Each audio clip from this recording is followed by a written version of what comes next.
G'day and welcome to the Campfire Project. And today I'm here with David Morawetz, who is a counselling psychologist and founder and director of the Social Justice Fund. How are you, Dr. Dave? I'm very well, thanks, Alan. Good to have you here. Then we have James Short, who is a global authority in mindset coaching, author and keynote speaker. G'day, James. Thanks, Alan. Lovely to be here as always. Excellent. And then we have Julian Van der Waal, who is a National Sales Director of Empower Social Commercial Group. How are you, Julian? Good, mate. Thanks for having me. Oh, you're welcome. Now, I think this will be quite a dynamic conversation because we know that this time of year and what we've been through and coming up to Christmas, you know, there's a lot of feelings that people are having. There's a lot people have been through, and rebuilding after adversity is a major thing that I think is going to affect a lot of people at this time of the year. But I know, Julian, you went through some tough times last year. Would you like to start us off by talking about that? Yeah, so 2020 was actually, this year's been quite good compared to the last couple. So a little bit about my background. We were part of Australia's largest fundraising agency. So we basically grew a company from 5 people to 360 in 10 cities and 15 companies over the last 10 years. And then we left a supply chain, set up our own supply chain in 2016. 2017, and then I actually closed down my part of the business down here in Adelaide in 2019. So for something that I've been working on for the last 10 years, a lot of my identity was involved in this business. For anyone that spent 10 years within their own business, and then to think that you're walking away from it, that was in March 2019. That was pretty, yeah, it crushed me, and basically the whole of, well, not the whole of it, but I tried to set up another business with someone from school that I'd known, 20 plus years ago. That was a very toxic relationship. We, flying back and forth from Taiwan and a new product into the marketplace, which was an incredible product, but just the relationship was quite toxic, which is not something that I needed at that point in time. And then probably for about, I'd have to say 6 months, the best that I had within myself was to get up in the morning, go to the couch, and sometimes I'd be back, I'd wake up at 4 o'clock in the afternoon, and that was the best I had all day, which is for someone that's done 20 years of, mindset coaching and performance and very, very active in business and personal and physical. It was quite, challenging to go through that space in my mind and to kind of almost look at myself from third person and go, like, where are we going from here? What's the next chapter? Obviously, there's going to be something else, but it was very, very challenging for a very long time. And it was just, I didn't want to do anything. I didn't want to go to the gym. I had nothing. I literally had nothing left. And that was the best, to wake up and go to sleep on the couch was the best that I had for pretty much the whole year, which is not a very good situation when you've got a few kids and you're the provider of the whole family. So that was challenging, so much so that with all the stuff that's happening in 2020, this was easy. This, COVID and the lockdowns and, the US elections and all that, and a new business. We actually set up a brand new business in the heart of COVID, in the heart of lockdowns in Melbourne. We're in Adelaide, but, and there was a few reasons behind that. But yeah, this year's been easy compared to the last couple. So probably kind of puts it into perspective. Julian, I've got a question for you actually, because I think Sure. that piece around identity is pretty huge. I had a similar experience in the past, but I'd like to find out what identity did you wrap yourself around that business? What were those key elements?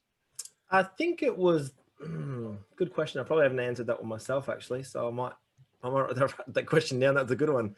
I don't know exactly what it was in that space, but maybe it was part, to be part of the group or to have something that started off as really nothing and then to watch it grow and to be part of that growth. That was probably one of the biggest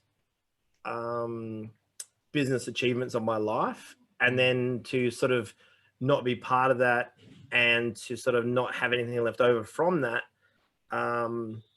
I don't know whether I felt like a failure per se, but I definitely felt like a massive part of me was gone, almost like, you know, my wife had disappeared and it was like a divorce, you know what I mean? So, you know, I always know that things are going to be okay, but I just didn't know what to do next. And that was, you know, I normally have an answer for something, and I had nothing. I had nothing. And energetically wise, I had nothing left. I was just absolutely gassed. Was there a turning point for you? Like, because you said you were spending that time on the couch and so forth. Was there a turning point? Was there a moment or an experience? Because this is a great explanation for those who may be going through that adversity to learn from. Of what did you do to start to flick the switch? Was it a gradual thing, or was it a aha moment? What was that? Yeah, it was nothing fast. It was nothing where I woke up in the morning and said, right, that's enough. You know, like sometimes like you're an addict and then you said, that's it, I'm not having any more cigarettes. It was nothing like that. It was probably 12 months and a gradual process of just trying, you know, like, you know, if you're heavily overweight and you just try and do 5 push-ups, that's more than nothing, right? So it was little tiny things like that, and just kind of trying to step up. And the worst thing was, I've run my business for the last 15 years and I've never really had a job, to be honest. I didn't have a resume because I didn't need one. And then probably the worst part of it was I actually put myself out there to find work, and I put myself, you know, 20 or 30 different places, and no response. I couldn't even find a job. I couldn't even find a $60,000 job, and I just run a 7-figure business. And I was like, what the, this is worse. I cannot put my resume out anymore. Like, I just can't handle any more rejection. And then I did an event in Sydney, which was part of a men's group, Rising Kings, which was a fantastic event. And it didn't help. That wasn't the savior, you know, where we spent 3 months of intense cold showers and meditation and journaling, and then I finished the event, which was kind of like a hell week just for the weekend, and a default setting just went back to 0, and I was like, well, that didn't do anything, you know what I mean? All the Tony Robbins and all the events that I've gone to, I was like, I don't know if there's worse or better that I've been to all these, because I know the skills. And if I think back, probably one of the biggest things, and this is going to sound really egotistical, but I've run sales meetings every day for the last 10 years, or 2 or 3 meetings a day. I actually started to read my own notes again. And I was like, there's some good stuff in here.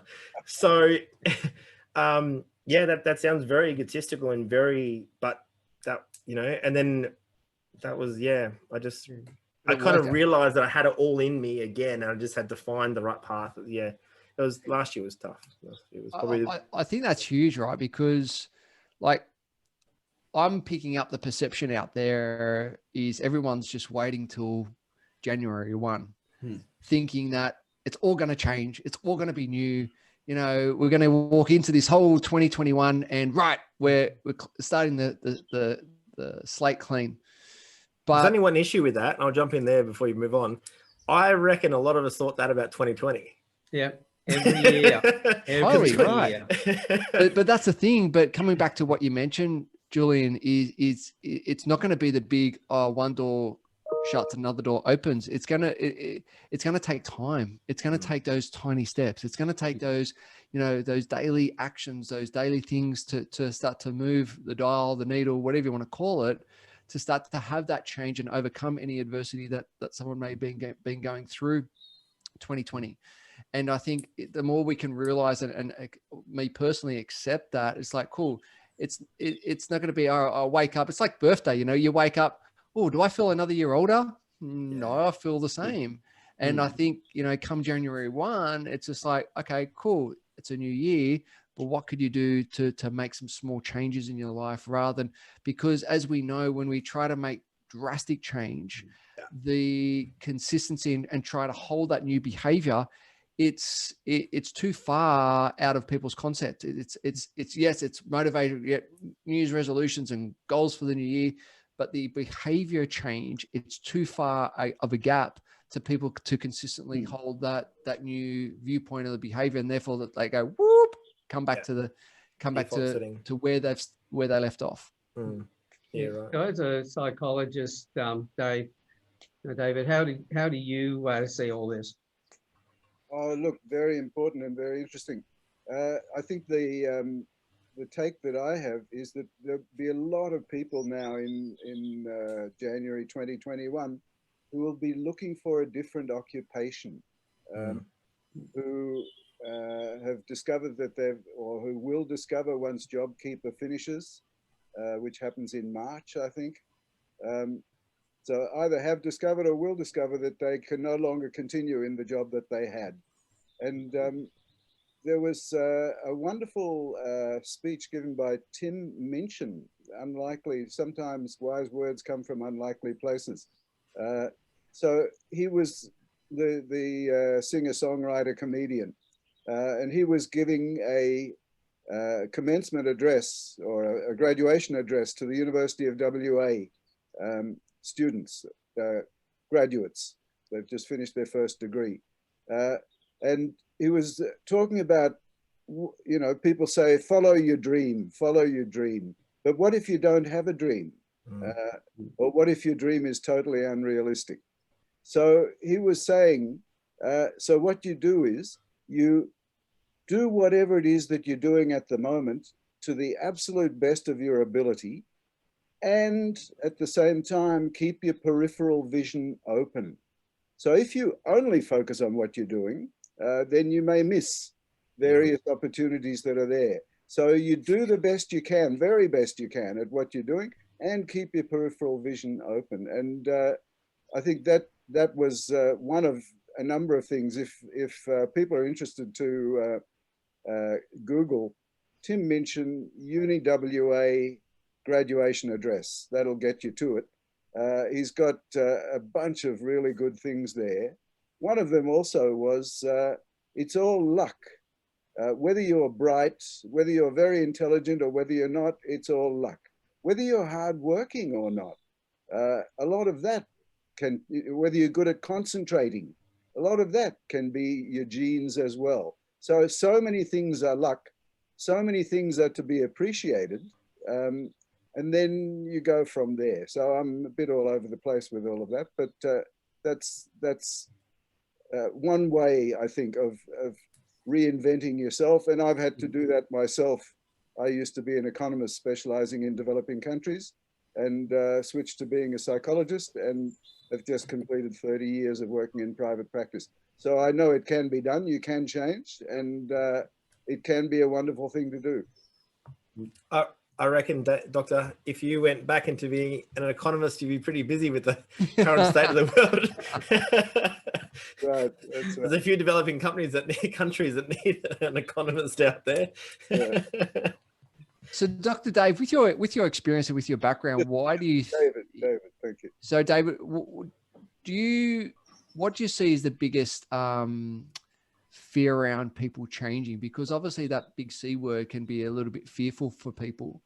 What have you noticed with your years of practice and helping people and to transition or to change? What have you noticed? Look, anytime you want to do something different, it's always scary. I wonder if I can do this one with you. I've just had a bit of surgery on my hand, but maybe it'll work. If you want to do it with me, just hold your hands. If you ever do something like that, just hold them like that, okay? Just notice which thumb is on top. For me, it's the right thumb, and which little finger is sticking out there. For me, it's the left one. Maybe the same for you, it may be the opposite. So just stay there, notice what it feels like. Feels pretty familiar, done it a million times. And now do it the other way. So the other thumb on top and the other little finger on the bottom. What does that feel like? Feels pretty strange, feels a bit weird. Different, yeah. Yeah. So that's my 1 minute demonstration that whenever you do something different, it'll always feel strange. Doesn't mean it's not a good thing to do, just means that it's different. Uh, Yeah. and that's, I think, one of the things that happens when people do different things. They feel, oh, this is wrong, this is not right, this is not how I've always done it. But gradually, you know, there's no right and wrong about that. Some people do it one way, some people do it the other. So there's absolutely no right and wrong way. It's just if you do it the other way, it feels weird. A bit of a case of whatever's not working, do it something differently and see. That will feel weird, but give it a go and see what comes out of it. Yeah, it doesn't mean it's not a good thing to do. It just means that it's different. Yeah, because I think through life, there's probably a lot of situations where we've changed along the way, because I know, James, that you're a marathon runner and you weren't always a marathon runner. And I know you've told me the story about progressing into that and what went on there. But, first of all, would you like to share a little bit of that now? Yeah, cool. So growing up, I was right into swimming, surfing and everything with the water polo, the whole bit. And then my background was in the health and fitness space. I owned a couple of fitness boutique gyms back in the early 2000s. And obviously with clients wanting to start running, and obviously in Sydney, there's the City to Surf every August. So a couple of clients wanted to train up for that. And like my longest run was 5 to 10 kilometers. And this was 14 kilometers. And a mate of mine said, come on, shorty. Come on, you're the goal man, set a goal and, work towards it and achieve it, all that stuff. And okay, cool. So we had a training plan. We worked on it, and I did my first City to Surf. And then same friend of mine, he said, okay, well, now you can run that. How about we do a half marathon? I said, well, what's a half marathon? He goes, it's 21 kilometers. I said, what, driving? He goes, no, running.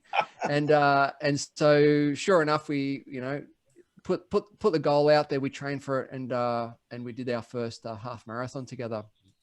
Then he goes, well, now that you've done 14, now that you've done 21, what about we do a full marathon? I said, well, what's a full marathon? He goes, it's 42 kilometers. I said, why would anyone want to run 42 kilometers? I'm like, look at my body. I'm stocky build. I've got flat feet. Knees aren't the best. I've got really good birthing hips, but not very good running hips. And sure enough, we set the goal, we trained for it, and we did our first marathon. And then he goes, well, listen, I know you can swim. I know you can run. Can you ride a bike? And I said, well, why? He said, well, there's a little event called a half Ironman. I said, well, what's a half Ironman? He goes, it's a 1.8 kilometer swim. It's a 90K bike ride and a 21K run. And I said, what, in one day? He goes, yeah, one day. And sure enough, our first half Ironman, we did that together. And then that led to, a full Ironman, which is a 3.8 kilometer swim, 180K bike ride and a 42K run. And that's where pretty much where I left him, because I sort of got the bug from there. And I was like, well, what's next? And a little event came across my computer screen. I think Google was listening in. And it was a race in the Blue Mountains, and it was a 100-kilometer run through the Blue Mountains. And sure enough, I registered for that, and I ticked that off the list. And that one became 2, became 3, and then 2 years ago, I thought, well, what's next? What's next? I've done some great triathlons. I've done some ultra marathon runs, but what else is the next level? And it would be still in Australia. And I saw it came up on my news feed once again. It's called the Big Red Run. It was out in the Simpson Desert. The Simpson Desert is the world's largest sand dune parallel desert. So you think about when you're looking out to the surf and you can see the sets coming in. Well, that's the same, but it's all sand dunes, one after the other. And it was a 250-kilometer run over 5 days. And sure enough, me and a buddy, we trained up for it, and we completed that, blisters and all. And that was a couple of years ago. And so that's been sort of my journey of one after the other, one after. And we're just planning another race with a good buddy of mine now, Scott Carson, who's part of the Campfire Project as well, later on this year. And that's going to be, once again, a whole nother level. I really hope my search engines aren't listening to that. I think most people would be feeling that way. But I think I'm just going to put you on mute as you say that. You reckon I should just go and mute that out on the conversation? Oh, it's already listened. It's already heard it. It's already heard it. But yeah, think about, as you were saying, David, to actually make a change and how awkward that feels. But then thinking about what you've done, James, and thinking about where you started with the first half marathon, looking at then the Simpson Desert Run. There's other one which is going to leave that as a very short walk. Yep. Duration. So it's showing me there that we can do pretty much anything that we put our mind to, as long as we don't let the things in between stop us from achieving it. It's like, doing that to then doing it the other. I can't even do it the other way. I'm missing all the fingers, doubling them up. That feels really weird to me in doing it in that direction. That it's just natural. Bring your hands together and bang, straight away. So with the training you've done, it's been getting regular with the training, getting used to it. And what would have felt weird when you first started is completely different over a period of time. I share a little story around the power of your environment. And I think this is a perfect segue into, overcoming adversity is who you're hanging around with. We can be hanging out with the negative Nellies of the world or the positive Peters of the world, and you're going to get a different outcome. And I remember very clearly training out for my first ultra. I was packing bricks. I was so scared. I was like, oh my God. I couldn't conceptualize running 100 kilometers. Like my longest run was 42 Ks, and it was just outside my paradigm.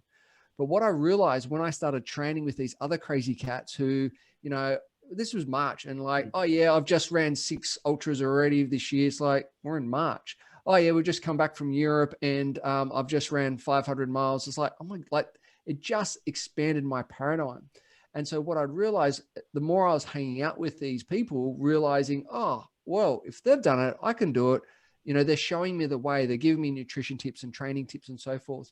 But then when I go back to my other mates who their biggest run was the City to Surf, that was too far out of their paradigm. Yeah. So therefore, it was hard to explain to them what the training and the mindset it's like.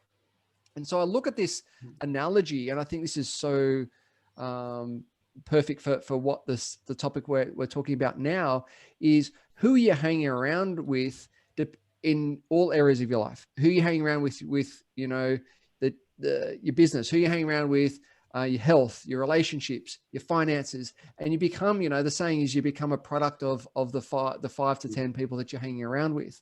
And I think, as we move into 2021, it's a realization, well, who do you want to hang around with? What is that environment? What is those elements of who do we want to become more of? But who's supporting us on that journey as well? That's it, because it's pretty hard to do everything on your own. You need the right people around you. David? Yeah, Alan, I'll agree with what you said with one reservation. You were saying something like you can do whatever you want as long as you change your mindset or whatever. Is that right? Something like that. It's part of it. There's going to be the work towards it and everything else. It's knowing yourself along the way as well, but not limiting yourself with your past thoughts or the negative side of things. But as James said, having the right people around you, setting the environment up so you'll have those people who can lift you up. But having, because unless you've got a sort of a goal, you're only going to get what you've always got. Yeah, no, totally agree. I guess my only modification of it would be, I think you can try anything that you want. You won't necessarily be able to do it, but you can certainly try it. So for instance, for me, I've been a sports nut all my life. And when I was a kid, John Landy was trying to break the 4-minute mile, which was trying to be the first person in the world to break 4 minutes for a mile. We were all, and he lived right near me, and he trained at Central Park, which was right near my place. So I used to run around Central Park as well, because I would have loved to be a runner. But I have absolutely no stamina, and that's true in running, and that's true in swimming, and that's true in anything that you like. So there was no way I was ever going to be able to do that, but I could certainly try it. And I got to about 8 or 9 minutes for a mile, and totally puffed out at the end of it. And that was it. So I think, yes, it's terrific to try anything at all, but there's no guarantees that you'll be able to do it. If you can't do that, then you try something else. That's it, having that variety. Because I know once, because the belief was that no one would ever do that 4-minute mile, but once he had broken that record, then it was immediately broken over and over again by other people who never did it before. So the limiting mindset was that was the ultimate. And he just had the belief, no, I could go that little bit further, train for it. When he finally broke it, that just changed everybody's paradigm about it. And so they were able to do it. But I think, well, I know in my own fitness, I used to be fit, and I've just started working out again, trying to get my level of fitness up. And I know that, yeah, I get puffed really quickly. But I know if I keep training, I'll just get that little bit of an improvement all the time. Where it might have been able to get fit very quickly when I was younger, in a shorter period of time, yes, it takes me longer now. And whether I don't think I'll ever get back to that level of fitness, but there's nothing stopping, nothing in my system that says don't try to get there. Yeah. Work towards it. But again, this is why hanging around people, as James says, that are doing things that have that attitude, then attitude seems to rub off. There's a story related to that, which I heard first from Jim Steins, who, in the people who know AFL, he was an Irishman who came out here. One of the very first Irishmen came and played AFL and won the Brownlow medal for the best and fairest player in the whole competition. So an amazing guy. But his off-field was even more amazing. He did wonderful work with young people. And he told the story about a hen who had 6 eggs, and she sat on the eggs. One of them looked a bit different color from the others. And she hatched them all. And yeah, that one looked a bit different. And they all followed her around. And as they were walking around, the one who looked a bit different looked up in the sky and he saw an eagle up there. And he said, gee, I wish I could fly like that eagle. And his mother and his siblings said to him, shut up, you're a chick, just walk, walk. So he walked. And then he saw another eagle. Oh, I wish I could fly. No, you can't. You're just a chick, just walk. So long story short, when they died, they did an autopsy. And they found that was actually an eagle chick.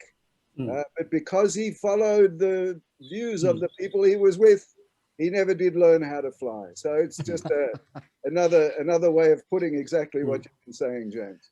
Yeah, I love that because there's a similar analogy. I've got some couple kids and lovely shows like Ice Age. I think it's Ice Age 3, where one of the elephants thinks he's one of those. It's not a rat, but it's squirrel or something. It's like a squirrel, and actually puts its tail around the tree and hangs upside down to sleep. And then when they see an eagle flying around, they play dead. So this elephant goes on its back with all the 4 legs up in the air, think it's playing dead. It's exactly very similar there, David, of the analogy. But yes, very much agree on that one. You just got to be careful about what you think. It's not only what other people say, like the mother of the chick and everything else, but it's what we say to ourselves. Yeah, the self-talk is super important. Damaging. Julian, you're going to say? Yeah, well, it's the self-talk that is the limitations, right? I used to be quite an avid cyclist, and riding 100 Ks or 200 Ks I used to do 130 Ks before school. Now my brain is thinking, you can't do that anymore. You're 100 kilos. I'm 42 kilos heavier than when I used to race.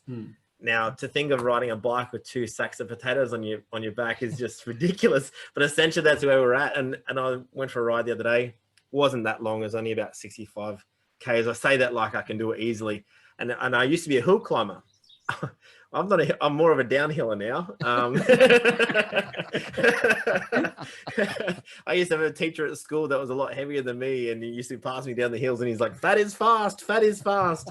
And then so now my brain is like, as I descend, it's like, "Fat is fast, fat is fast." But it's funny sometimes my point is sometimes we get caught up in our abilities when we used to do it, but we're not. Maybe we don't have the stamina or we don't have the energy. I know with 4 kids now that I have 4 daughters under 6, I don't have that stamina in the morning where I wake up and I'm fresh. Like I wake up and I'm tired already. Do you know what I mean? Especially towards the end of the year. So you got to put it into perspective. Another point that you were saying, James, where hanging out with people, you know, ahead of you, for me to hang out with people in the Ironman is just so far ahead. I need to hang out with someone that rides 50 kilometers, and then I can get comfortable with that space. Yeah.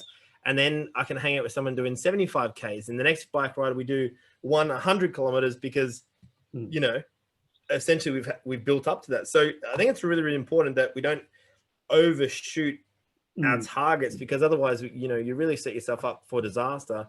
But it is just about trying to be better each day. You know, that you just got to wake up and just try. Just, I don't know if you can swear, but just effing try just a little bit more, you know.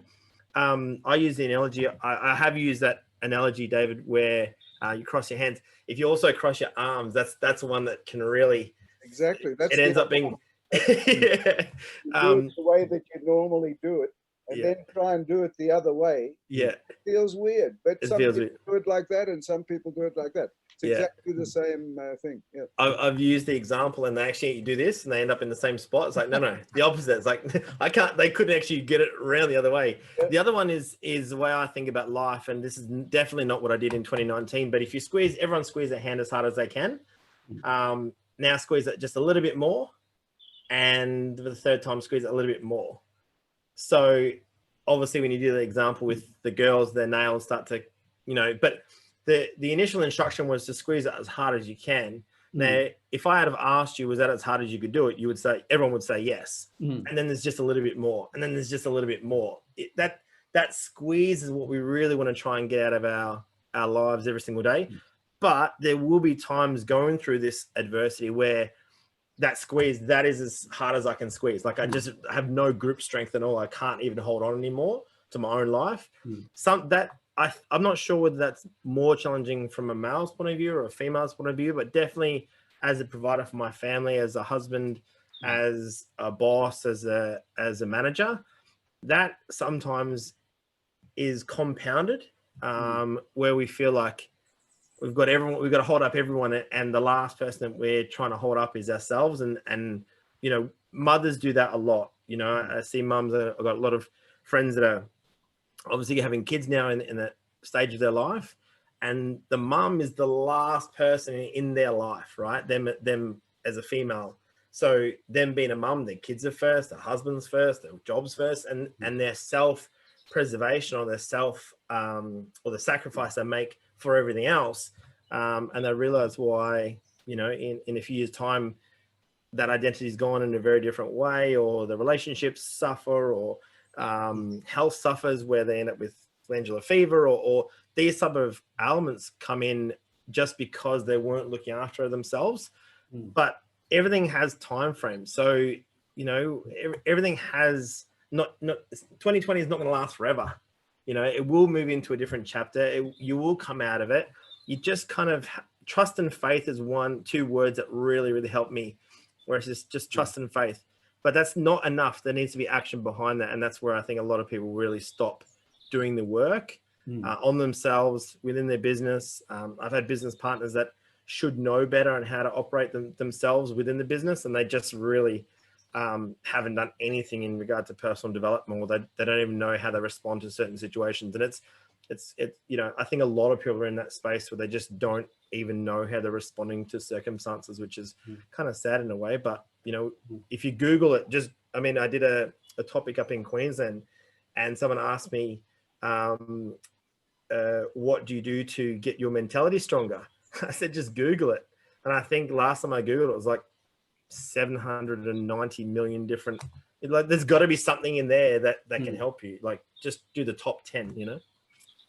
Julian, you touched on a good point there around, particularly for mothers, and usually, you know, they're putting themselves last. I want to ask the question to both yourself and David around the importance of self-care, particularly as we move through this year into the next year and overcoming adversity. What are both your viewpoints around the importance of self-care, and what should people, the listeners, be looking at or doing to building themselves up and really looking after themselves? Certainly very important self-care. And some of it goes back to the question of self-talk, because interestingly, self-talk is one of the most important parts of self-care. If you're saying to yourself, I'm an idiot, that's stupid, why do you always do these things, and so on, you're actually putting yourself down, making yourself feel worse. And if you can learn to talk to yourself in a loving way, if you have kids or if you have friends whom you talk to in a loving way, so you're probably your own best friend, because you're the only person who lives in your skin, and therefore you've got more skin in the game, so to speak. I haven't used that one. That was a good one. Write that one down. But one of the parts of the self talk relates to acceptance. I think it's the most underrated word in the English language, acceptance. So when terrible things happen, when you lose your job, when somebody has got the virus, when somebody you know has died, whatever, all the things that have been happening in 2020, you can say things like, that's not fair, it shouldn't be, why, and so on. And that doesn't change anything that's happened. All that happens is you feel bad. It's not fair, it shouldn't be like that. Or you can say, I accept that this has happened. If I get a choice, it doesn't happen. If I get a choice, I don't lose my job. If I get a choice, Uncle Fred didn't die, and so on and so on. But I don't get a choice in those things. That's outside my control. So I accept that that's happened. So what's the best thing I can do now? What's the best thing I can do given that it's happened? And it's amazing the difference it makes if you spend a lot of emotional energy trying to argue with what you can't change. It's the AA and Al-Anon and so on have the wonderful prayer. The US Marines have it as well, which basically says, grant me the serenity to accept the things that I can't change, the courage to change the things that I can change, and the wisdom to know the difference. And so, I think that's all part of self-care and self-talk in that process. Yeah, I agree with you on that one. Anything with self these days is almost foreign. You've got self-love, acceptance, self-talk, self-awareness is probably one of the biggest things. I use the analogy in sales or anyone for that matter that runs a business, especially if they're a sole trader, where you are the employee of your business and you're also the boss of your business. Now, sales is key because it's all about mentality and attitude, right? So sometimes we tell ourselves, oh, we're not going to be good at this, or they're never going to buy this product, or I'm not, I can't sell to this person. And that's really not going to help you move a sale process forward at all. So as your boss speaking to your employee and you're saying all these negative things about you, that's not being a very good boss. So you want your boss to be supportive, encouraging, optimistic, provide you the resources that you can actually do your job properly. But then in saying that, my caveat to that is sometimes when they say certain things about you, the employee, and you're the boss, maybe he or she has a point. Maybe you are being lazy. Maybe you are being negative. Maybe you have no initiative. Maybe you have the resource, but just not doing anything with it. So maybe they have a point, right? Now, sometimes they just need to kick you up the ass and get you moving. But then again, you want to have the flip side where you want to make sure that person is, that relationship of both parties is actually an active one. But self-talk is definitely one that I feel in the modern society. The one thing I love about Americans is the ability to promote themselves. I love that. Now, in Australia, the tall poppy syndrome, which is, we all know it exists, it's quite dramatic. One thing that I've really enjoyed watching Americans and being in business with that type of culture is that they have a brag sheet and they will let you know. And I love that. And it as weird as that sounds, I really love the fact that they would say, I love myself. I'm so good at this. Our business is going there. Because you say that in Australia and I'm like, all right, righto, hero. We really don't have that culture where the self-acceptance and self-promotion is really, they chop you down real fast. Mm. And I find that, yeah, sorry. Okay, I was going to say, I heard that a long time ago that where that actually came from was with our convicts. And working on the roads, they couldn't work in the shackles, so they'd take them out of the shackles. Because they're working around the place, one would bolt. And the way to stop it was to tell everybody, okay, that one will bolt. We won't go after them because of, you know, the Aboriginals and the wildlife will get them. But everybody else who's here is going to get punished. So everybody, all the prisoners then became police of each other. And wet monkey theory. Yeah, but see, with the Americans, it's as soon as we stick our head up, we chop it off. With the Americans, you lift your head up and they will raise you up. It's when you get to the top and you get cocky, that's when they'll cut you down. Yeah. That's when you should get cut down too, though, right? Yeah. Remember where you come from. But yeah. And one of the biggest parts of self is self-worth.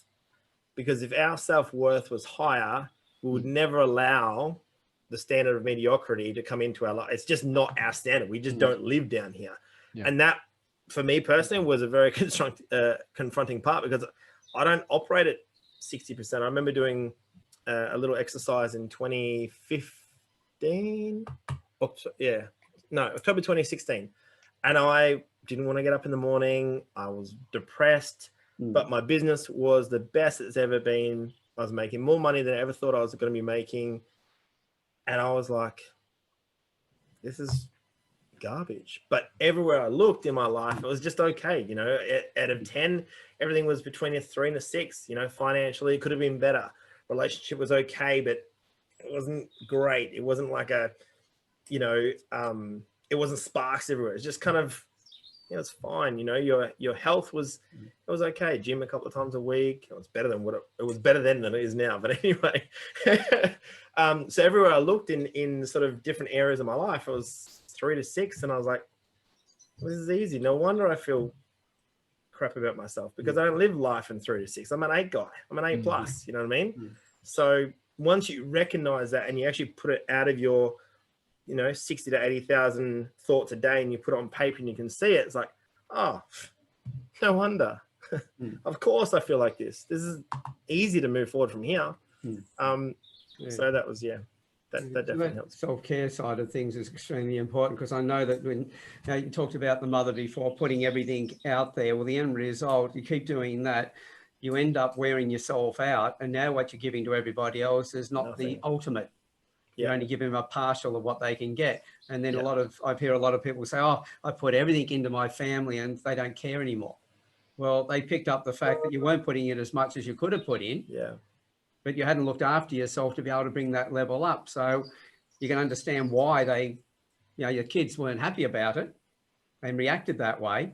Whereas, as I always say, if you want to be selfless around people, be selfish. Absolutely. Look after yourself, because the intent behind it. Am I doing it just to look after me so I feel great and everybody else can go to hell? Or am I doing it because I'm part of the community, I'm part of the family? Then withdraw, take some time out, get yourself back up to level. Then when you go back, everybody appreciates it more. So being aware of our abilities, having that acceptance that you've talked about, and, you know, getting that, I hate the word balance, but getting the flow between family, work, time for yourself, and being the best you can in each of those areas. And I think about like that as well, Alan, like it's who's showing up in those different areas. You know, obviously I do a lot of work with dads and those transitioning into parenthood. And so often, you know, you hear the stories of they're still in work mode when they come home, rather than being, you know, the dad or the husband. And because they're different roles and they're different characteristics that are around that role. And so when you look at the different aspects of life, like who's showing up, who is turning up in, you know, playing with the kids? Are you still, you know, you're still on the phone and finishing off work, or you're actually there present and, you know, playing Lego or whatever it is with your kids? And I think for me, that's an important view of when you, particularly coming with adversity as well, because I find people aren't closing off that situation or that activity for the day until they move in. When they're trying to move into the next one, it's just all becomes a a mishmash of different characteristics and behaviors throughout the day, and they're not being present in those situations. So therefore they're getting home absolutely spent because they're not being present in that situation. And that's coming back to that self-care of working on self first. So you then become present, and you can, you know who needs to show up in those different environments. Yeah, that's probably one of the biggest lessons. And all these types of things, when people are young, I'm only 38, but I feel sometimes older than that, when someone more mature or more elderly or your elder, whatever, says these certain principles to, and you're like, yeah, I got it. And then, and then you still got it. Like, I think humans are the most remarkable species on the planet, but God, we are stupid sometimes. We really are dumb. We do not like to learn things through other people's lessons. We prefer to do the hard stuff ourselves, and then, you know what Grandpa said? I knew. Yeah, you mean like you'd already went through that. Like, no wonder AI is going to kick our ass, because they learn generationally. We don't learn. One thing I probably for the last 20 years has been, don't put off tomorrow what you can do today. Well, that has a perpetual issue in the fact that today never finishes, right? Because there's always something, especially when you're on your own business. Today will never finish, because there is always something, and almost the point where, you know what, it doesn't matter, because there's always tomorrow. And there's like complete polarization of what had set the businesses up personally for myself for the last 10, 15 years. Now it's like, look, I'll make that phone call tomorrow. There's nothing that important apart from the kids and family, because everything that you work for, and it's not that we nearly lost the family to get to that stage, but it just feels like a very different space that you can hold. And I'm sure someone has told me that before, but you just got to go through these things. That's why I find life a bit annoying, because we don't learn that. We know these things, there's nothing that we can be told that we don't already innately know. And then all of a sudden we go through it, and it's like, I already knew that, I already know these principles, and yet I had to go through so much pain. And now it's like, oh yeah, Grandpa's right. I sometimes wonder about that and think, well, why do we do it? Because, do we do it because we just don't listen? We think we know everything until we find out we don't. Or is it the fact that there's a badge of honor in having some hardship in your life and being able to tell people, well, I've been through all this crap. So there's got to be an easier way, Alan. There's got to be an easier way. Yeah. Strange feelings in amongst all of that. David, what's your thoughts on that? My free association is I'm actually writing a memoir. And one of the reasons for writing the memoir is for my grandchildren, to pass on to them some of the things that I've learned in beautiful different aspects of life. And I never knew my own grandfathers. They both had died before my parents even got married. I would have loved for them to have written something down about their lives, but they never did. So I'm doing it. And it's a very honest one. So I'm warts and all here. So I believe that if we would share with each other ourselves, warts and all, a bit more often, then we'd also learn more about how life really is, as opposed to how it looks on Facebook or, things like that. I think it'd be really good to have more campfires and more situations like this, where people can actually be real with each other and learn by hearing other people's experiences. I think, David, and Julian, is a nice segue. Like, I think society has lost a lot of that. Yes, we can attend a course, or we can get a coach or a mentor, or, read a book or whatever. But I think society has lost a lot of that from the ancestry teachings. I mean, if you go back, how did people learn? Through their tribal elders. It was just around the campfire. And, the elders would share stories, they would share lessons and so forth. And where the young boys and girls would actually go through, either the rite of passage or whatever, to then step into that next stage of their life. And I think we've lost a lot of that in society today. Like think about your own neighbors. Like classic example. And I'll put my hand up. Like our neighbors have been there for 5 years, and every year we're saying we've got to catch up for Christmas. Never happens.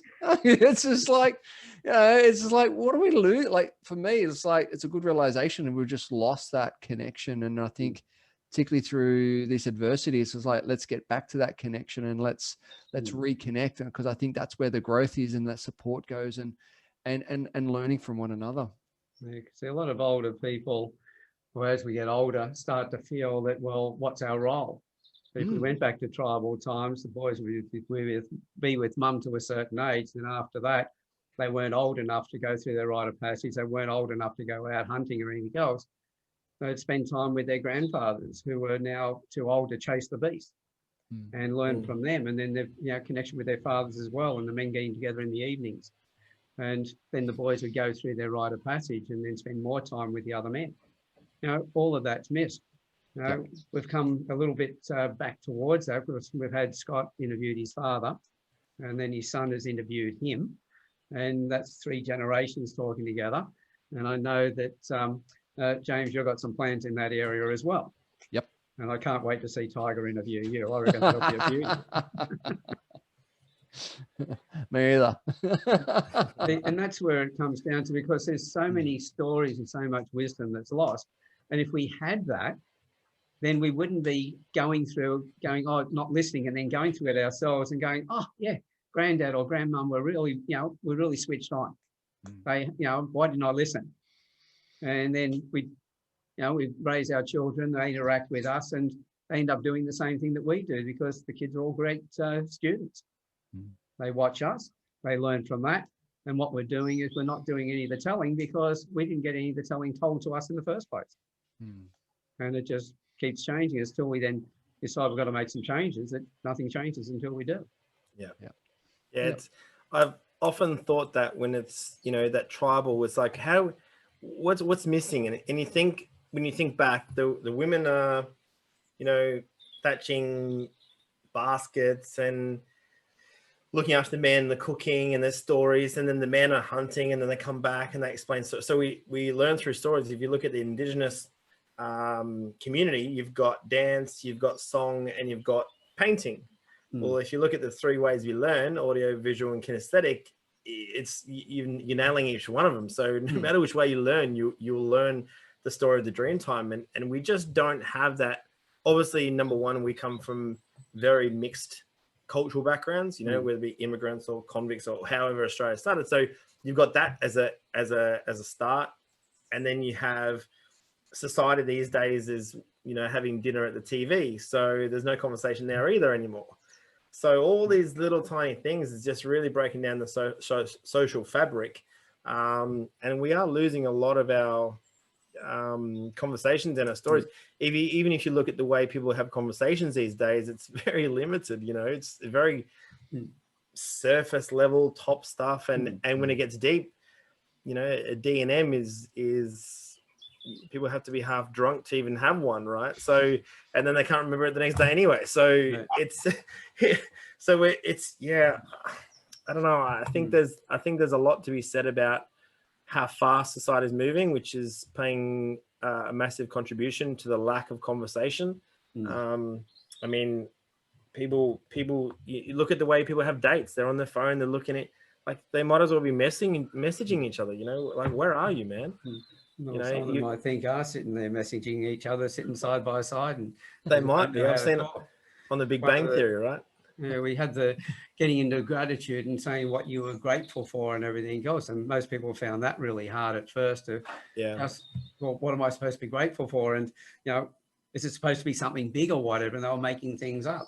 But then once they got used to it, the next thing that we've been looking at is, well, before you talk about what you're grateful for yourself, tell us about somebody that you helped, and then tell us about what you felt when you helped that person. And all of that takes us to another level again. But again, it's there we go. You see her dashing around. Someone's trying to help me, yeah. I remember that politician that was doing a story on BBC or something, and then the kid was had to drag. Hey, if this had been a campfire, there'd be kids running around. Exactly, You know, exactly. So. And that's what it's all about, because it's taken me a long time to realize, I raised 3 boys on my own. I was running businesses and everything else. And you get caught up in what it is you're supposed to be doing, and then forget what everyone says you should be doing and what you think you should be doing, and you miss out on what you really should be doing. Why are we working in the first place? Exactly. It's for our families and everything else. We keep walking around saying we don't live to work, we work to live, to pay the bills and things like that. And the focus should be on the living, not the doing of the business, etc. But the thing is, we're all bloody good students, and we get into that rut and we just keep going down that pathway. And it's like we've just dug a groove in the record, and it's hard to get out of that groove because we just dug it deeper and deeper. That's why I started to read my own notes. All good. Something in there will, and also it was more of a muscle memory, right? It's the same as cycling and running. If you stop running for a while, well, at some point you're going to get that ultra marathon back at some point. You just got to start running, right? Totally. So if I can get that muscle memory and all the things that have been trained and embedded as a sequence in my head, then it's all the foundation that's already there. Just got to scratch a bit of the dirt off. That's all. It's got to be dusty, Yeah, because I think if we're sorry, go ahead, Dave. Just going back to the grandfathers, I think there's probably one complication. Some people get older and wiser. Some people just get older. Yeah. And so I think it's not as easy as, well, just listen to all the old people, because some of the old people are racist and sexist, misogynist, God knows what. And that doesn't mean that they're right, because they're old. So it's like with everything else, you have to check it out, take it in, check it out, keep what fits, leave the rest. Yeah, that's the hard part, to work out what makes sense and what doesn't. Yeah, and that's why it's good to have those wise people around you, as James was saying, have those people who are, heading in the right direction to help guide us, and then, we can hopefully guide those that have been doing what we've been doing in the past, but now we've realised it's not the way to do it. Yeah, and we start sharing, because at the end of the day, we're not isolated, we're not individuals, and every man who thinks that he's got to be there for everybody else forgets that he's part of a community, and to be the best that he can for his community, he needs others around him to help him be the best of him, be his best version of himself as well. So when we're feeling adversity, we should be looking at calling for help. Who can help me? And listening to the people and working out, well, who are the ones who have the knowledge, who have got the right advice. Yeah. Listen to the advice and then determine which is a good advice. Yeah. Very true. And you just gotta, you really need to work on one thing that I'm probably grateful for, is the ability to build relationships and core relationships that can really, really help. We all know your network is your net worth, right? That's the common phrase. But I also think that your net work is your net worth, and the net of your work, which means your productivity, is going to determine those sort of successful outcomes. But also society's got a bit of a, when you look at Instagram and everyone's famous and they're wearing the watches and the cars, it's not everything, right? Some people will think that is if you think that is the only level of success you have, you're going to be very unhappy when you get it. Because one thing that I realize, and they always tell you this, when you get the car, it doesn't mean anything. And I got the car and I was like, far out. I said, damn it. I thought I'd feel different. Damn it. So how long did it last? What sort of car was it, and how long did the feeling last? So I bought an Audi RS5. Lasted probably about a year, and then it was like it didn't change a thing. I thought, no one's sitting in the back seat, I'm not going to take anything around, and then a year later I went to Bunnings and put bloody potty mix in the boot, and you're thinking, really, you put potty mix in that car? who cares? You know what I mean? Like it, Mm. and that was a word that also didn't help the identity, because then you start to match, you know, what you look like and how you dress and, you know, where you go for dinner and all those sort of things. And you're like, this is, I got to do some more work on this. This is not right. Listening to what people are saying, and that, just be careful around that, because I don't know how many coaches I hear who tell me that they train other coaches to become 6 or 7 figure coaches. And I know, because I'm good at profile, and the person I'm talking to would be lucky to be making 5 figures. Yeah. And a lot, you know, just because somebody says it is not true, but look at the stories on Facebook or Instagram or anything else. They're always people who are trying to give an impression they've got a fantastic life. But have a real good look at their expressions. Look below the mask on top, and you'll see there are people who are just desperate to be liked. If they're desperate to be liked, they're not happy. Yeah. I've always, do this and this and become a 6 or 7. Like, bro, you haven't even seen that much money. What are you talking about? Like, So as we get to the end, some advice or any last words that you would have on you know, getting over adversity, resilience, etc. David, what would you say? Look, the last one is something we haven't talked about, which is self-talk when you're trying to sleep. So often people lie in bed thinking and worrying about the new situation, and I've lost my job, and or the relationship's not going well after the lockdown, and all the things that can be wrong. And you know, one suggestion is during the day, set aside some time during the day, maybe 5 minutes, maybe an hour, any amount of time, to make a list of all the things that you're worried about, to write down everything about them, all the pluses and the minuses and the worries. And then when you're in bed, when the thoughts come again, you simply say to yourself, stop, I thought about this today, I'll think about it again tomorrow, I'm just going to sleep now.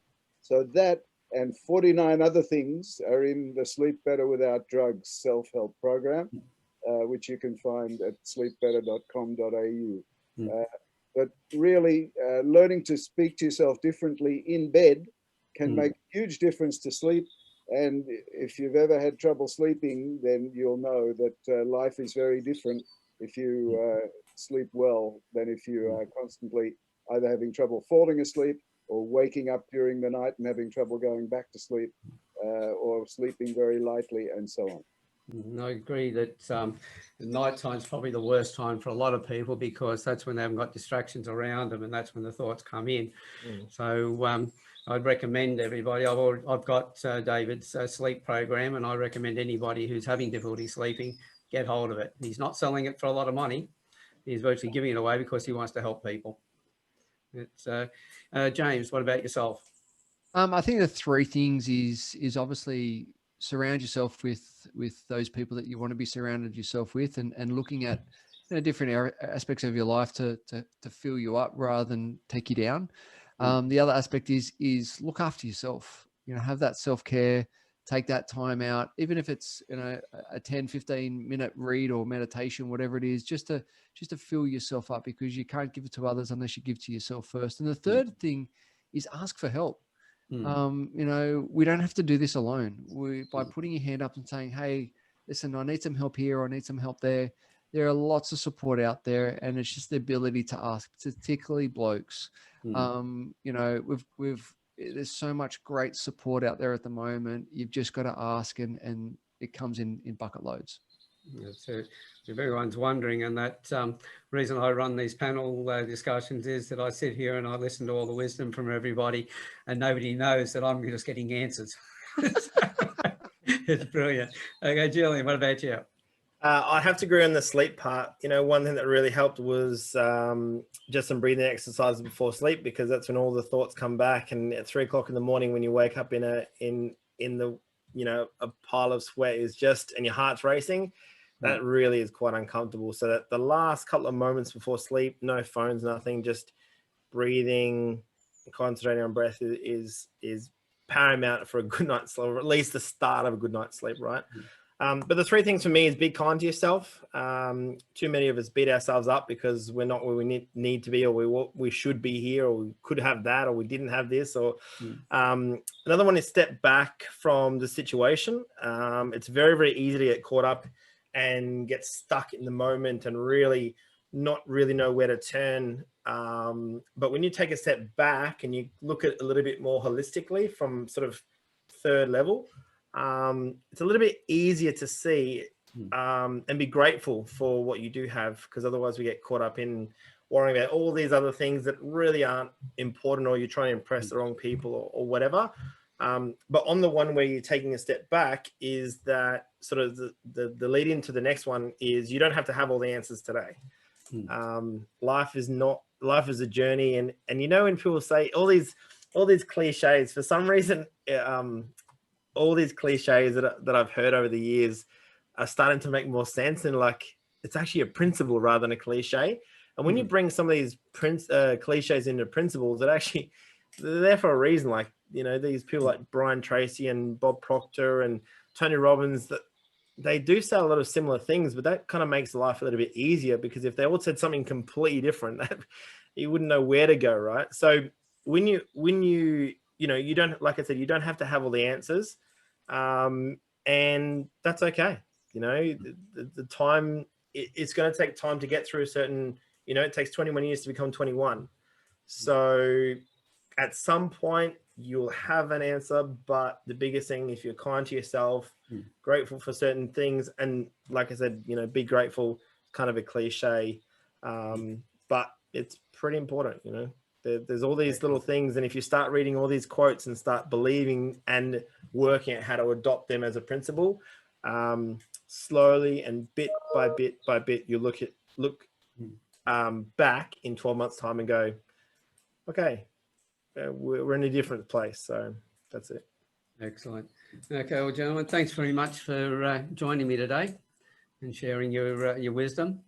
There's a lot of great tips in there. So I recommend everybody who's watching this, if you didn't get them all, I'd suggest you always go back and listen to all of the panel discussions again for at least a second time. You'll pick up so much more again. Yeah. Because we do cover quite a bit of information there, but it's great to hear experience, because it's one of the reasons why getting all of you on, there's so much experience that you've been through. We can learn from that instead of being like we were with our grandparents and not knowing it until we then went through it and then went, oh, yeah, okay. So there's plenty of knowledge here in all of the panel discussions. So for everyone who's watching these, go back through the list, watch this one again, and, you know, just go through the others as well and learn from that. And remember, these guys are all here to be contacted if you've got any questions. Because the way we move forward is together, we together. So again, David, James and Julian, thank you very much for being here. Thanks for having us, guys. Thanks for having us. You're welcome. And to everybody else, we'll see you on the next Campfire Project. Bye for now.